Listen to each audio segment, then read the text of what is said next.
traité que ça pour nous dans nos topos d'anesthésie réanimation, parce que peut-être qu'il est plus dans le domaine, on va dire, des obstétriciens, des sages-femmes, voire des pédiatres, néonates.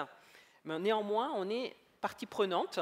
On va voir que ce n'est pas évident de faire la part des choses, de savoir quand on a un pH bas, c'est quoi déjà un pH bas? Ben, on va discuter de ça. Les facteurs en cause. Hein. Voilà, les facteurs qui sont possiblement liés à ce pH bas. Et on va voir que très souvent, c'est multiple, intriqué. Et quand on fera un petit focus, on va voir sur la césarienne sous rachis-anesthésie, on est plutôt rassuré quand même. Alors, déjà, en introduction, rappeler qu'en France, en tout cas, le Collège des obstétriciens recommande depuis 2007, après tout accouchement, quel que soit le mode d'accouchement, de réaliser un pH artériel au cordon ombilical. Si ce n'est pas possible, parce que la structure n'est pas assez organisée pour ça, il faut le faire au moins dans les situations où il y a des anomalies du rythme cardiaque fœtal. Et ça, c'est bon donc pour toutes les naissances. Et pourquoi cette demande a été formulée? Alors, comment on... Ah, voilà, il y a un petit temps de... Eh bien, parce qu'il a été démontré finalement qu'il y avait deux éléments des gaz du sang néonataux. Le pH inférieur à 7, associé à un déficit de base de plus de 12 millimoles, qui sont probablement le reflet d'une asphyxie perpartum, donc un défaut d'oxygénation du bébé donc en néonatal, au moment de l'accouchement. Et on sait aussi que cette asphyxie fœtale intrapartum, elle est en lien avec un certain nombre de complications neurologiques, notamment l'encéphalopathie néonatale hypoxique et la paralysie cérébrale. Néanmoins, c'est des arguments importants mais pas suffisants, puisqu'il est important également d'avoir des paramètres cliniques. Et dans les paramètres cliniques, c'est essentiellement le score d'Apgar à 5 minutes. Lorsqu'il est inférieur à 7, ça augmente encore plus, on va dire, la force de preuve, en tout cas, ou d'éléments en faveur d'une asphyxie fœtale quand c'est associé au pH bas, donc inférieur à 7, plus un déficit de base de plus de 12 millimoles.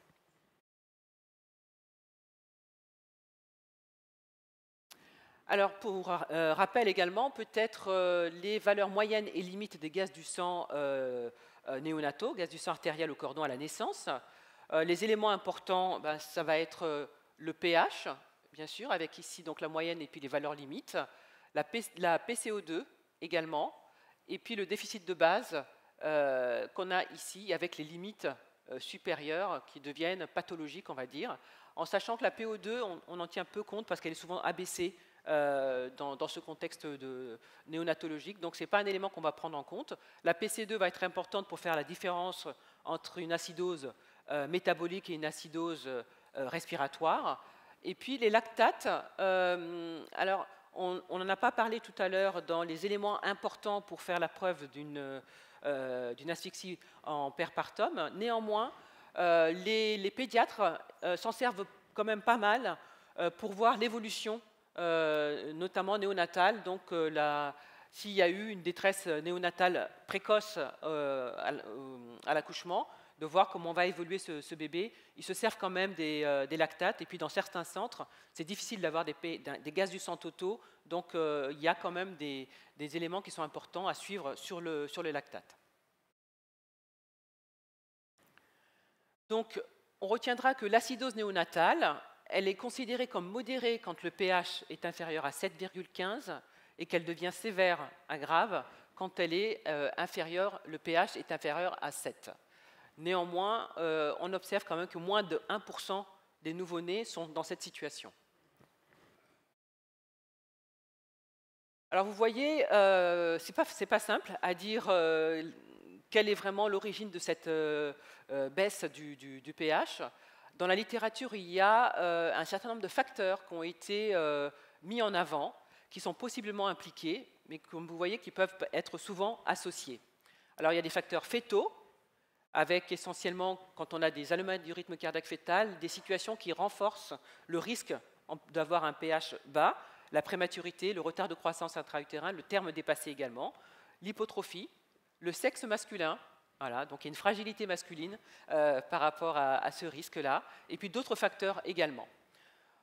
Sur le plan maternel, il y a également des facteurs qui ont été retrouvés associés plus fréquemment à des pH bas, l'âge maternel avancé, plus de 35 ans, hein, on est donc en obstétrique, le diabète, l'IMC, même si c'est plutôt des IMC supérieurs à 35-40, donc une obésité morbide, mais déjà sur des IMC supérieurs à 30, il peut y avoir un impact, et puis toutes les pathologies, on va dire, hypertensives, avec déjà de base une altération de la fonction de placentaire.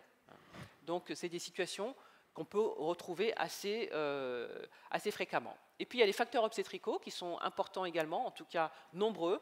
On ne va pas tous les décliner, mais vous voyez qu'il y a des choses auxquelles on est souvent confronté, hein, par exemple l'administration d'ocytocine, des situations de saignement, les infections, la rupture utérine, certains types d'anomalies du rythme cardiaque fœtal, bien évidemment, la césarienne en urgence, et on le verra également, le délai entre la rachianesthésie et la naissance du bébé. Ça, c'est un élément important sur lequel on reviendra. Ensuite, les facteurs anesthésiques. Alors, pendant longtemps, effectivement, l'anesthésie générale a été mise en avant en termes de risque d'avoir un pH bas à la naissance. Et puis aussi, on va le discuter, donc les problèmes en lien avec l'ALR et notamment la rachianesthésie et principalement l'hypotension. Le problème, c'est qu'on ne sait pas trop où pointer, là peut-être.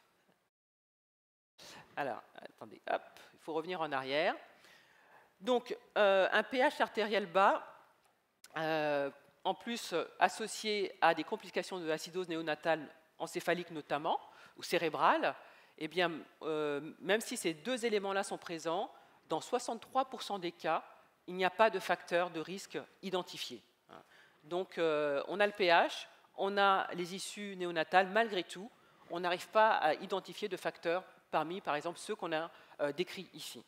Donc ça, c'est à garder en mémoire également.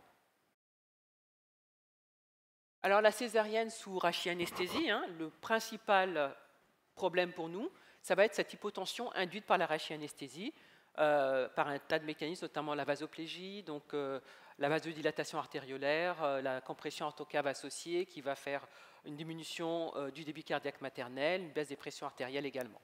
Avec les conséquences qu'on connaît, alors avant de voir les conséquences, peut-être juste un rappel de définition. C'est quoi une hypotension induite par la rachianesthésie? C'est une baisse de la pression artérielle systolique ou moyenne de base de plus de 20%. C'est un peu ce qui est validé consensuel dans la littérature. La fréquence spontanée, vous la connaissez, hein, c'est une situation qu'on rencontre très fréquemment en l'absence de prévention, puisqu'on la rencontre dans près de 70 à 80% des cas de rachianesthésie si on ne fait pas de prévention.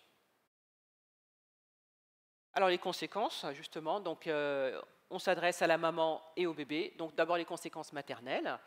Ce n'est pas l'objectif du jour, mais néanmoins, vous les connaissez bien également, qui peuvent être les nausées, vomissements, les troubles de la conscience, les malaises, voire des dyspnées d'origine centrale, hein, qui ne sont pas en lien avec éventuellement un bloc au niveau musculaire, des muscles respiratoires, mais vraiment d'origine centrale.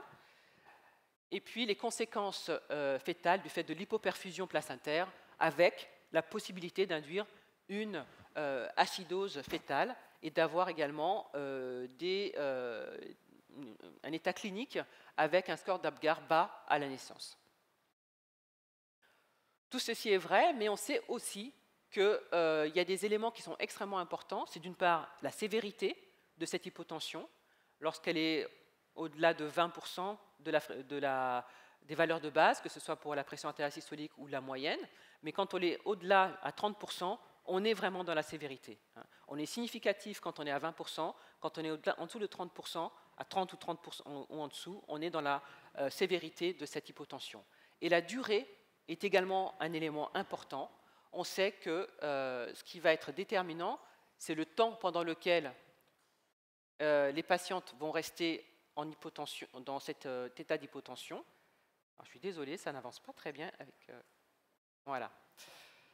Et donc la sévérité, bien sûr, avec la limite des 30%, et puis la durée, avec un cut-off qui est de 3 minutes dans des taux d'hypotension sévères, moins de 20%, moins de 30%. Donc il faut être réactif et traiter sans délai toutes ces hypotensions et ne pas les laisser perdurer, en tout cas au-delà de plus de 3 minutes. Dans la littérature, c'est 3-4 minutes, et puis je vous présenterai une étude qui a montré 5 minutes, mais retenez vraiment un cut-off à 3 minutes, donc il faut être réactif et ne pas laisser ces patientes dans des hypotensions significatives ou sévères. Donc, pour rappel, parce que je pense que vous connaissez également tous ces recommandations internationales, auxquelles Frédéric Mercier avait participé d'ailleurs, qui datent de 2018, et qui rappellent que le but, vraiment, quand on a des césariennes sous rachianesthésie, c'est de maintenir la pression artérielle systolique à 90%, entre 90 et 100% de la valeur de base. Et cette pression artérielle de base, elle doit être correctement mesurée, donc au moins 3 fois chez une patiente qui n'est pas en état de stress, si possible, avec le brassard adapté, et on fait la moyenne. Et puis, donc, éviter donc, ces hypotensions significatives et traiter sans délai ces hypotensions par des vasopresseurs, et c'est maintenant, bien sûr, la pratique de chacun d'entre nous. Alors, nous, on a instauré dans notre centre cet ABAC, qui permet vraiment, pour chaque patiente, de déterminer sa pression artérielle systolique de base, à quel niveau se situe 90% de cette pression de base, et à quel niveau se situe 80% de cette pression artérielle systolique de base. Donc, ces ABAC, voilà, ils sont là, et si la patiente part de 125 de PAS de base, eh bien, vous voyez qu'il faut qu'on la maintienne autour de 110, 120 pour être vraiment dans les clous. Il ne faut pas accepter d'être à 100 pour cette patiente, alors que pour d'autres patientes, ce sera quelque chose d'acceptable. Donc ça, c'est quelque chose qu'il faut vraiment mettre en pratique, parce que ça permet de monitorer et d'adapter pour chaque patiente la prise en charge. Alors, on a dit vasopresseur, et dans la littérature et dans la pratique, on a encore actuellement essentiellement 3 vasopresseurs qui sont à notre disposition. Il y a eu beaucoup de littérature depuis quelques années maintenant autour de la phényléphrine, qui est le vasopresseur qui est recommandé encore dans ces recommandations de 2018, recommandations internationales. Et puis on a tous vu monter la pratique avec la noradrénaline, la diluée, donc la baby noradrénaline, qui prend maintenant aussi sa place pour la prévention de cette hypotension. Donc il y a eu pas mal de méta-analyses qui ont été faites et qui montrent finalement que les 3 stratégies, que ce soit la noradrénaline, la phényléphrine ou l'éphédrine, sont relativement efficaces, avec des taux de prévention de l'hypotension qui vont de 80 à 90% de réussite pour éviter une hypotension chez ces femmes, avec les meilleurs scores qui sont obtenus quand même avec la noradrénaline et la phényléphrine. Avec l'écueil quand même de la phényléphrine, qui est l'incidence des bradycardies, qui est plus fréquente par rapport à la noradrénaline ou à l'éphédrine, et donc avec une baisse du débit cardiaque qui est plus majorée. Et puis le bémol pour l'éphédrine, bien sûr, c'est le passage plus important au niveau fœtal et le risque d'acidose fœtale qui peut être associé à ce transfert de l'éphédrine. Donc au final, voilà. C'est vrai que dans les recommandations, la phényléphrine reste encore le vasopresseur recommandé, mais que maintenant, plusieurs études ont montré que la noradrénaline était plus efficace en termes de prévention de l'hypotension, notamment sur la préservation du débit cardiaque, mais pas avec non plus des différences vraiment très significatives d'un point de vue clinique. Il y a un mieux, mais la phényléphrine fait déjà très bien. La posologie à administrer n'est pas encore complètement consensuelle pour la noradrénaline, et puis surtout, il faut faire bien attention à avoir des protocoles bien faits pour éviter les erreurs de dilution, puisque c'est quelque chose qui peut arriver quand même avec la noradrénaline, avec des marges de sécurité qui sont beaucoup plus faibles qu'avec d'autres molécules. Voilà, donc on se replace dans ce contexte de césarienne sous rachianesthésie. un travail qui date de 2019 et qui a évalué dans un groupe, une population de patientes à bas risque, avec des grossesses monofétales, des césariennes programmées.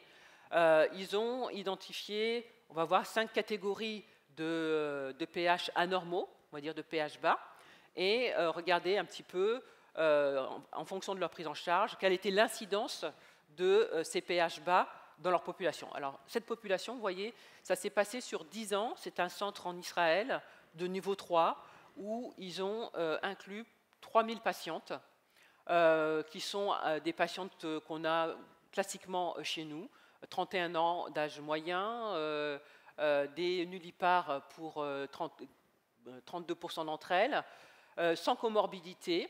L'indication était, dans la majorité des cas, pour des utérus cicatriciels, et la rachianesthésie était utilisée, l'anesthésie loco-régionale, c'était la rachianesthésie en particulier, dans 92% de ces césariennes. Alors, ce qu'ils ont pu montrer en termes d'incidence, vous voyez, le pH bas était considéré déjà anormal lorsqu'on avait un pH inférieur à 7,15, et puis il y avait une gradation, et ça allait jusqu'au pH inférieur à 7, associé à un déficit de base de 12 millimoles, donc typiquement la situation qui peut être le reflet d'une hypoxie fétale, donc néonatale, donc une asphyxie en paire césarienne pour le coup. Et bien, vous voyez que l'incidence est finalement assez faible, hein. On a peu de situations de ce type, de pH anormaux, et quand on est dans la dernière situation, on est à moins de 0,1% dans ce contexte-là, en sachant qu'ils avaient des pratiques adaptées de prévention de l'hypotension et de traitement de l'hypotension induite par la rachianesthésie également. Par ailleurs, dans leur travail, ils n'ont pas non plus montré de corrélation entre ces pH anormaux et le devenir néonatal des enfants en termes de complications neurologiques, en termes de détresse respiratoire, en termes également d'entérocolite ulcéronécrosante ou de pathologie vraiment classique néonatale, d'hémorragie intracrânienne également. Donc pas de corrélation, en sachant qu'ils avaient quand même finalement un petit collectif, peut-être pour démontrer ce type d'issue. Vous voyez, donc au final, quand on est dans le contexte d'une césarienne programmée, avec une population à faible risque et qu'on met en pratique les bonnes pratiques, justement, de limiter les hypotensions, eh bien, le pH bas est un événement rare. Alors, pour compléter, ou en tout cas prolonger toujours dans cette réflexion-là, et avec les mêmes résultats, sur un collectif plus petit, on a mené une étude il y a 2 ans maintenant, où on s'est intéressé aux césariennes programmées. L'idée de cette étude, donc c'était des césariennes sous rachianesthésie, avec la prévention qui a été faite par de la phényléphrine, systématiquement. L'idée, c'était de voir les patientes qui avaient une réponse à la compression orthocave, parce que dans la littérature, des patientes qui ont une adaptation à la compression orthocave quand on les met en décubitus dorsal strict, avec une augmentation de la fréquence cardiaque de plus de 10 battements sur les 5 minutes où on les laisse en position allongée, eh bien, il a été démontré qu'il y avait une augmentation des besoins en vasopresseurs chez ces patientes pendant la césarienne. Mais c'était des études qui commençaient à dater, pour certaines d'entre elles, de plus de 20 ans. Et comme les pratiques ont évolué, on a voulu voir avec les pratiques actuelles si on avait toujours un caractère prédictif de cette situation de réponse adaptative à la compression orthocave sur les besoins en vasopresseurs. Et donc, on a regardé aussi l'incidence de ce type de situation dans notre population. On a eu 26% des patientes qui ont eu cette réponse adaptative. Et quand on regardait sur le collectif total des 100 patientes au départ, eh bien, vous voyez qu'on a eu quand même 28% d'hypotension qui était inférieure à 80%. On a eu 15% d'hypotension inférieure à 30%, donc 70% de la valeur de base, mais qu'elles ont duré très peu de temps, moins d'1 minute pour la plupart d'entre elles, et donc elles ont été rapidement corrigées. Le pH artériel au cordon était à 7,30, vous voyez, donc sans difficulté, donc pas abaissé en tout cas dans cette cohorte, et les scores d'Apgar étaient également bons. Voilà, donc c'est juste pour vous vous indiquer que finalement, c'est des situations relativement rares quand on est dans une population à bas risque et sans pathologie néonatale associée non plus. Alors, est-ce qu'il y a d'autres facteurs en dehors de l'hypotension pouvant expliquer un pH artériel bas? Eh bien, il me manque une diapo. Voilà. Donc, juste peut-être cette étude qui date de 2022 sur une cohorte de 220 patientes où ils se sont intéressés à un certain nombre de facteurs dans le cadre là aussi de la césarienne sous rachianesthésie pouvant être impliqués dans l'issue d'un pH bas à la naissance du bébé. Donc ils ont mis en avance, donc c'est une courbe ROC là par rapport à l'induction, donc le temps d'induction entre le moment où on fait la rachianesthésie et le moment où on fait la césarienne ici. Donc on voit qu'il y a une inflexion ici qui est à 27 minutes et c'est dans cette situation-là, lorsqu'on attend plus de 27 minutes, eh bien, on a plus de risque d'avoir un pH inférieur à 7,2. Donc s'il y a des obstétriciens dans la salle, vraiment, quand on vous demande d'être là, présent, avec déjà quasiment habillé, les gants prêts à agir, c'est vraiment pour réduire au maximum ce temps entre le moment où on fait la rachianesthésie et le moment où il y a l'extraction fétale. Et c'est important, même dans les situations a priori sans risque pour le bébé. Voilà, donc dans ce travail, ils avaient aussi, donc, pour juste compléter, identifié un BMI supérieur à 35 et puis également une durée d'hypotension de plus de 5 minutes était aussi à l'origine d'un pH inférieur à 7,2. Voilà, donc en conclusion, comment interpréter un pH artériel ombilical bas après une césarienne sous rachianesthésie? Déjà se rappeler qu'on considère que ce pH, on a une acidose modérée quand le pH est inférieur à 7,15, que l'acidose est grave ou sévère lorsque le pH est inférieur à 7, et quand on a la conjonction en plus d'avoir un déficit de base de plus de 12 millimoles et un score d'Apgar à la naissance à 5 minutes inférieur à 7, on est dans une situation où on est vraiment, il y a eu une hypoxie avant la naissance, une asphyxie perpartum, et on a un risque d'encéphalopathie néonatale ou de paralysie cérébrale. En sachant que les facteurs de risque de pH bas, comme on l'a vu, ils sont néonataux, obstétricaux, maternels, et aussi un petit peu anesthésiques sous certaines conditions. Donc, ils sont assez souvent intriqués. Et la valeur prédictive positive de l'ensemble de ces facteurs pris séparément est relativement faible. Donc, il faut quand même qu'il y ait un faisceau d'éléments associés. Dans 63% des cas, il n'y a pas de facteur de risque identifié. Il faut à tout prix éviter, prévenir et traiter sans délai l'hypotension sévère. Faire attention au délai entre l'arachie et l'extraction fétale, en ayant en tête ce cut-off de 27-30 minutes. Ça nous arrive de temps en temps de démarrer, d'être prêts en tout cas nous pour faire l'arachie. Et les obstétriciens sont soit occupés dans une autre en salle de naissance sur une autre patiente, à ce moment-là, il faut attendre, ou parfois ils sont au staff, et il faut les faire monter pour qu'ils soient là au moment où on pique la rachianesthésie. Voilà, donc au final, c'est un raisonnement vraiment global, avec quand même des difficultés à différencier les rôles respectifs de chacun lorsqu'on se trouve dans ces situations, surtout quand on est parti sur une césarienne a priori sans souci sous rachianesthésie. Voilà, je vous remercie.